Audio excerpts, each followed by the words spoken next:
Welcome to Cover 2 All 22, where we are breaking it down two offensive plays and two defensive plays. So, in particular, man, we're getting ready to break down two plays that we saw on offense where a lot of you guys are asking, what is the progression of Marcel Reed? How has he progressed in the passing game? Everybody knows that he's a threat in the run game, but what does he look like in the pass game? And then we're going to address two plays on defense where we are still not seeing the corrections made from last season, right? If we don't get those corrected, man, that's going to be a bugaboo that we have in season. So let's get to it. All right. So the first thing that we see is Marcel, right? So now this play is significant because we're looking at 11 personnel set, okay, on offense. When we're looking at that 11 personnel set on offense, we usually understand that's going to be more of a max protection, especially with the tight end off the ball like this. All right. Now, when we get into it even more, one of the things that I like the most about this play is this. Look at the clean pocket. All right, so you're looking at a three-man rush. All three defenders have been picked up. Okay, one of the things that Marshall did a good job of is he recognized the eight-man drop. So when he dropped out of the rush, he understands the eight-man drop on defense, zone coverage. Okay, but now he has a clean pocket. But one of the things that I want to get into is this. When we look at Marcel, now he went through his first progression here. Progression number one.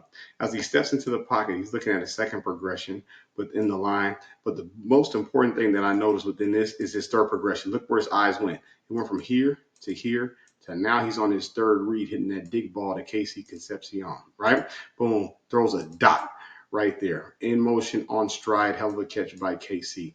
Now, one of the biggest things that you want to see within this progression is this, okay? From offensively from Marcel is look at his progression. So he comes through, boom, let's stop the tape and let's slow it down. Let's go frame by frame.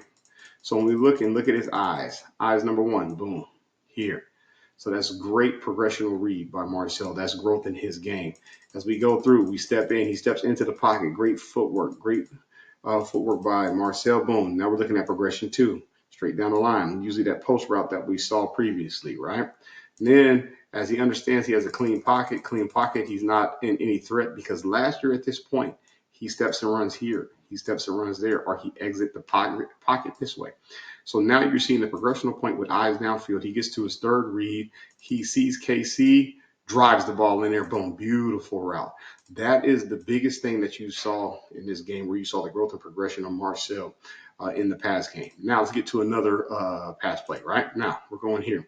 One of the things that I loved about this was the play design, right? So we're looking at the overall play design of this next play. Let me get back to that. Sorry about that. Boom. Now we're getting back to the overall play design. One of the things that you saw here was you saw high pulling guard. Okay.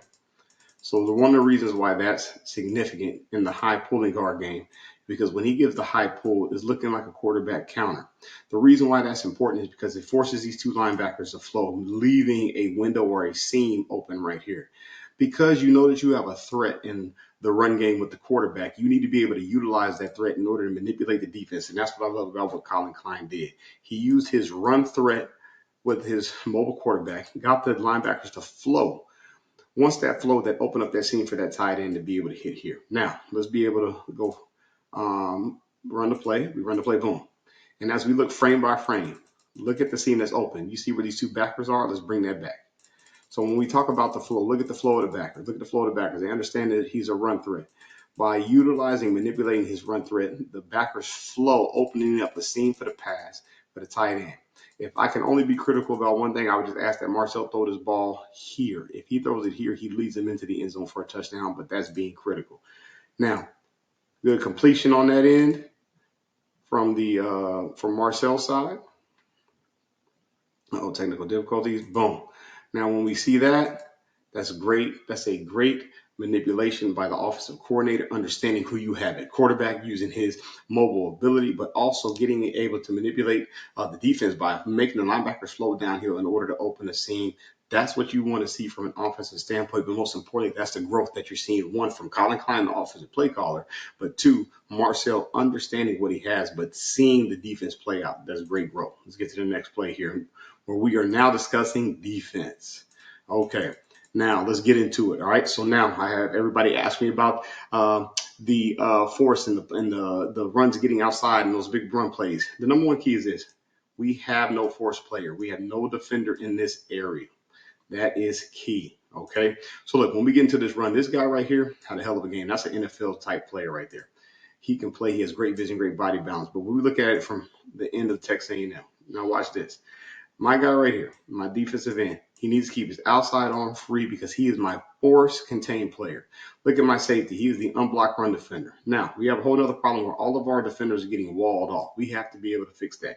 We have no interior help right here. Now, if he keeps his head outside, he keeps the outside arm free, this guy can run the alley and make the tackle. Now, I want you to watch the angle of our safety. Watch this. Boom, bop. He stopped. His angle initially was here, and now he's veering off like a banana peel here. All because he decided to dip his head inside of this guard instead of staying outside. If he keeps his outside arm free, outside leverage, we make the tackle for a 3 or 4 yard gain. Great vision by the running back. He sees the color pop inside, he flows. Also, our corner has to keep the outside leverage as well. Make it a big play, not a touchdown. So when we look at the edges, one of the concerns that I have on defense is we have not fixed this. Since the South Carolina game last year, we are continuing to see the edges fall, okay? Fall short. We are losing contain on our end defensively. We're not flowing correctly. We're not staying in our gaps. And these are small, minute changes that we've got to fix in order for us to make the run that we want. So once again, keep the outside arm free. Do not dip your head inside. If he does that, he runs the alley, he makes the tackle. Let's see the play out one more time. Boom, we drive. And now you see his head hit the goalpost for a touchdown, man. We've got to be able to fix that and contain that. Let's go one more play. Now, it continues to show up. Now we're looking at a condensed formation. We're looking at a 11 personnel set, H-back look, right? They're going to give us a wham block here in order to get the linebackers to flow down to open up the seam. So as we continue to go, boom. Now we're looking cross read. More of a wham type look, but now look at this. There's nobody out here, nobody to contain the run. That is a problem, especially when we start going against SEC level players. Notre Dame, Jeremiah Love, a hell of a running back from that standpoint. Look at everybody getting washed down, washed down, washed down. There's two problems. He's the problem. Our corner is the problem. Now, let's go back. Why are these two guys the problem within this defense? Number one, the alignment is wrong. He should be outside of the tight end. He should be head up here. Or, depending on the play call, he should be outside of the tight end, meaning the corner, and he should stay where he's at because we need to have a force contained. On the snap, the corner gets greedy and goes inside. On the snap, the safety gets greedy and goes inside. Allows everybody to be washed down. By them going inside, it allows this running back to see the whole clock and bounce. This running back has great vision. Great vision. He bounces it outside with no contain, leads to a big play. Let's watch it play out. Drop, boom, look at that. No contain. Now we're in a foot race because our corner got greedy, our safety was undisciplined, which led to a big run. See, these are the things that we have to fix defensively. Now, for you guys that are listening and big A&M fans, and as you guys hear me on TexAgs Radio, we're going to do these weekly breakdowns. I covered you all 22 segments. Now, two offensive plays, two defensive plays. We saw the progression and growth of Marcel Reed from a passing standpoint, which was phenomenal. And we still saw the things that bit us in the butt from a defensive standpoint when it came to our contain in the run game. We get the things fixed on defense, man, we start to grow. Because our pass defense was a lot better than last year, but our run, especially our outside run and contained defense, has to get better. The growth from Marcel was good.